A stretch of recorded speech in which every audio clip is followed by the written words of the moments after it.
اللہ تبارک و تعالیٰ جب کوئی واقعہ سناتے ہیں قرآن کریم میں، وہ محض ایک داستان نہیں ہوتی، محض ایک افسانہ نہیں ہوتا، اس کی ایک ایک چیز میں سبق ہوتا ہے، اور اس میں سبق ہوتا ہے ہمارے لیے یہ جو سکھایا کہ انہوں نے یہ مانگا تھا، ہم نے یہ کیا۔ کیا مطلب ہوا اس کا؟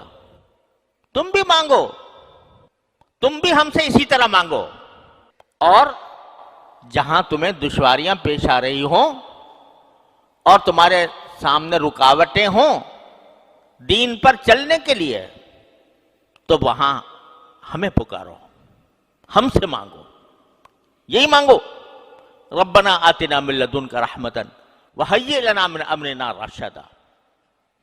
آج لوگ کہتے ہیں کہ جی دین پر عمل کرنا بڑا مشکل ہو گیا ہے، سارا معاشرہ بگڑا ہوا ہے،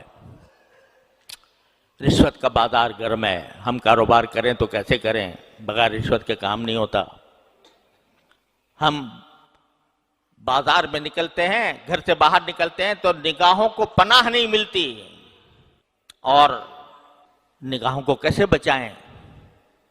مجلسوں میں بیٹھتے ہیں تو غیبتیں شروع ہو جاتی ہیں، کیسے بچائیں جبکہ پوری مجلس جو ہے وہ غیبتوں سے گرم ہے؟ کیسے بچائیں؟ تقاضا ہوتا ہے نماز باجماعت کا، اور ہم ایسے ماحول میں رہ رہے ہیں جہاں کسی کو فکر نہیں ہے، تو ہمارے دل میں بھی رکاوٹیں پیدا ہو جاتی ہیں۔ غرض سارا ماحول ایسا بگڑا ہوا ہے کہ اس میں ایک تنہا آدمی کیسے اس طوفان کا مقابلہ کرے؟ تو یہ دعا اللہ تعالیٰ نے تلقین فرمائی، ارے بھائی اگر مشکل پیش آ رہی ہے، دشواری ہو رہی ہے، پریشانی ہو رہی ہے، تو کیوں ہم کو نہیں پکارتے؟ کیوں ہم سے نہیں کہتے؟ کہو ربنا آتنا من لدنک رحمتا وہیئ لنا من امرنا رشدا۔ اے اللہ میں گر گیا ہوں اس ماحول کے اندر، ظلمتوں کا ماحول ہے، تاریکیوں کا ماحول ہے، گناہوں کا ماحول ہے، میں گر گیا ہوں، مجھے بچا لے اس سے۔ تو آپ مانگو گے، صدق دل سے مانگو گے، اخلاص کے ساتھ مانگو گے، تو ممکن نہیں ہے کہ رد ہو جائے۔